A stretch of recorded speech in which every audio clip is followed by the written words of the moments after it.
So today we're gonna make a low-carb cheesecake. It's actually pretty decent. I don't think many can tell that it's low carb because it's just a bunch of cream cheese. And who doesn't want to eat like 10 pounds of cream cheese daily? So I took some high-key snickerdoodle cookies, crumbled them up, and added a little bit of butter. I think originally I wrote 4 tablespoons of butter, but I think that's too much. So I'm gonna probably change that by the time you see this. Get a baking dish or a springform pan if you have one. I doubt you do because I don't have one, even though I kind of want one, but not really. But you can take a Corningware, just grease, put butter up the sides, and make sure it's nice and greasy and buttery and delicious.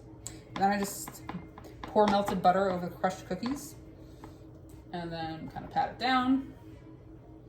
Don't forget to wash your hands beforehand. You can also add cinnamon and all that stuff. So typically I make this without pumpkin, but this time we're going to try some pumpkin because it's close to Halloween, as you can see by my hand. So from that, we have some spices here. You don't really need to add the crust. This is supposed to be for the actual mix, but we're gonna switch it up a little bit. You can also put ginger. That's always a good one if you're doing pumpkin. So put this aside. Preheat your oven to 300 degrees. You're going to want to let 4 blocks of cream cheese come to room temperature. And then you're gonna beat it like it's hot. Or Michael Jackson just beat it. And let's see if we can get a little closer. You can see how this looks. Pretty soft. It's been out for a while. If you don't have a mixer, you can hand mix it. But I have a mixer. So from here, usually it's 4 blocks of cream cheese with 3 eggs. If you use 5 blocks of cream cheese with 4 eggs, it can always kind of increase as needed. But let's say, so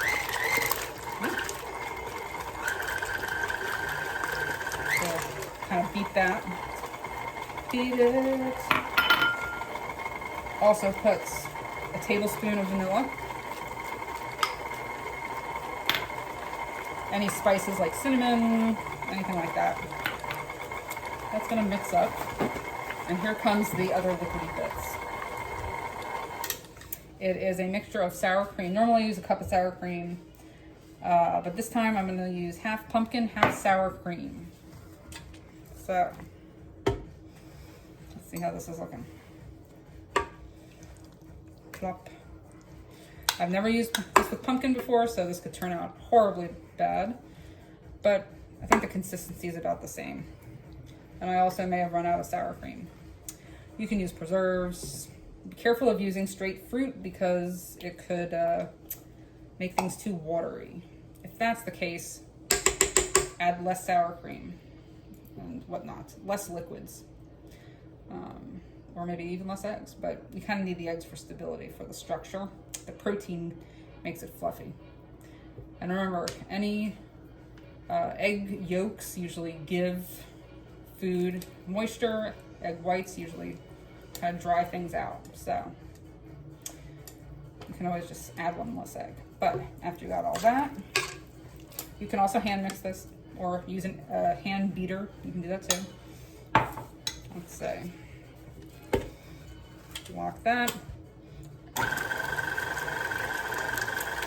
So the last bit of vanilla. Let's see.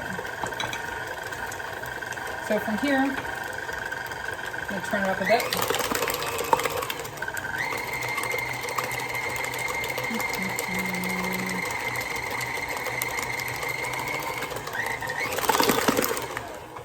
It does look a little chunky. That could be because of the pumpkin, but we'll see. Typically, I add stevia drops. A little bit of spillage. I add stevia drops. I'm gonna add vanilla because I can't find the regular, so I'm just gonna do a little bit, to taste. Yeah, should make a good amount. Let's see. Stir this a little bit.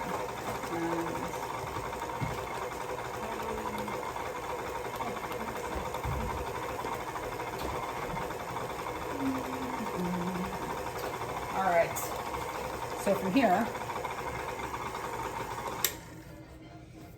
okay, you can kind of see the consistency. Let me lift this up. You know, it's more liquidy than just like the melted cream cheese. The chunks concern me. I think it's the pumpkin, but typically it's just plain. Other things you can put in a little bit of peanut butter and chocolate chips, mint and chocolate. You know, you can do a bunch of things, different fruits, anything. And I thought it was a hair, but it is a pumpkin string. So, like, you know, pumpkin fiber, if you will. So just scrape the sides, and then from here you're pretty much done. You pour it into the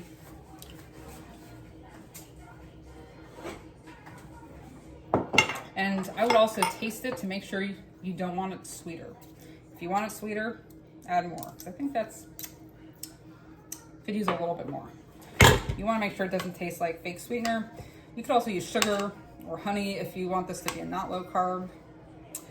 I don't really have those measurements. You just kind of make it up as you go. That's how you cook. Let's see.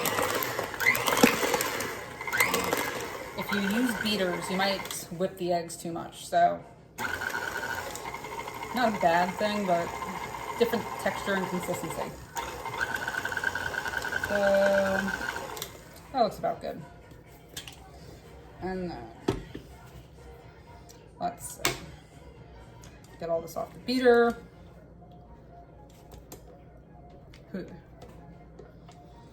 Let's see.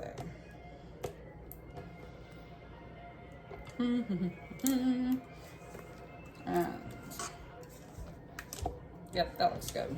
So take that off.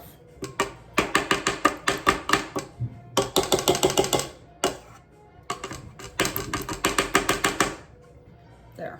You could lick it if you wanted to, but I won't. From there, how do I keep everything so clean? That's what I want to know. So, from here,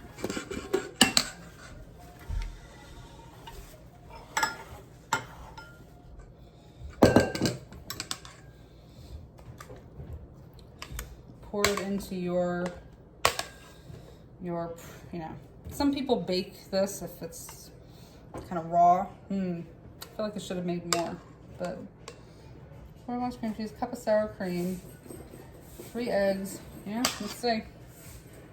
Usually I use a Corningware pan, so it's a new pan for me. This is a pan that my partner stole from a house we rented. Unintentionally stole, I guess I should say. He was unaware. He thought it was mine. But I loved when I saw this, so I wasn't going to correct him because, you know. But, you know, we leave, what do you call it? Bakeware there all the time. It's the same house we rent every year. I'll bring it back next year.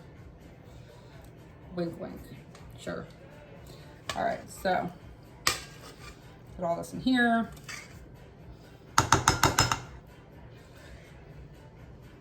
Hope the pumpkin's good. I did want to put more spice in. Since my partner is down here, I'm going to ask him to taste this to see if he wants it sweeter. It's a little too late, but you can always pour maple. Oh, maple would have been good in this. Or like a toffee, like a caramel pumpkin. Come on. Let's see. Maybe I will put some. I don't want to make it too fake sweet, but I might try some sugar-free maple praline syrup. I don't know what a praline is, but I'm assuming it's like a pecan or a pecan or whatever they say here. These Southerners. It's like a caramelized pecan. A caramelized pecan. Apparently. Let's see. Typically, I would probably add this before. I feel like I fucked this up.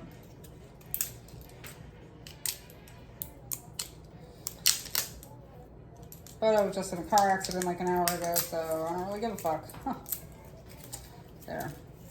Typically add this before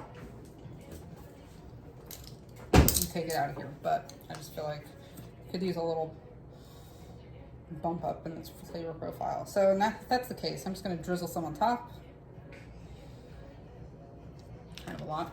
And then from here, I'm going to just try to gently mix it in because I don't want to upset the bottom layer. So we're just going to kind of mix it in and smooth it out again, just to get a little more maple praline. Let's see. It smells good at least. All right. Let's see. I don't know if you can see me doing this yet. So I'm going to smooth it out again. If you're presenting this or serving it on the table, I would, this is more just obnoxious housewife etiquette that I was taught. Presentation is everything, as Julia Child once said. So when that is smoothed out,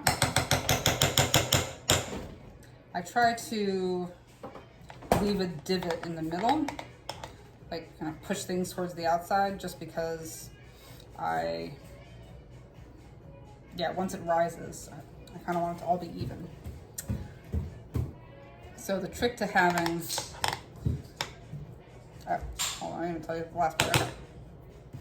So once this is smoothed out again,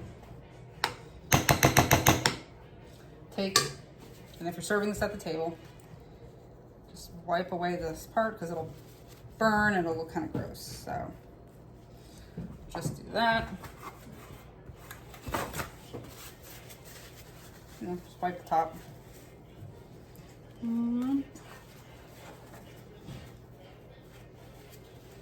There. And then, there. Delish. So now it's ready to go in. The trick to making a cheesecake without it cracking on top, very important, is to, oh, look at that. It's my 10-inch bake pan. Get a pan, fill it with water. It doesn't have to be a ton of water. You can see it's just a hair of water. Put it on the lower level. When it cooks, the steam will help this from cracking. So, I'll show you, I'll take you with me. Probably preferable to not do this on skates. But, that there, put it under.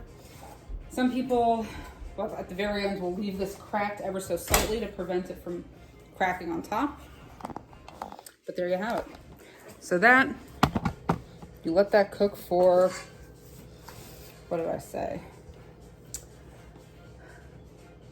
Let's see, if it's, don't overwork the batter. You can put them in mini cupcake tins, bake that for 12 to 15 minutes. For a big cheesecake, bake for 40 to 45 minutes. Or until the cheesecake loses its jiggle, or you see cracks form, but we're trying to prevent that. Yeah, refrigerate before serving. Also important. So I'll probably, it says 40 minutes. I'll probably put it in for, set an alarm for 35 minutes. Check it. I always try to do it 2 or 3 minutes under the lowest time, because I definitely had things overcooked, even though I cooked it at less time. So there you have it. That's low carb cheesecake. Again, it's actually really good and highly recommend. I don't know the carb count. Depends how much pumpkin you put in, because that's a little bit high in carbs. But if you spread it out, it's a lot of servings, or one if you're my husband. So.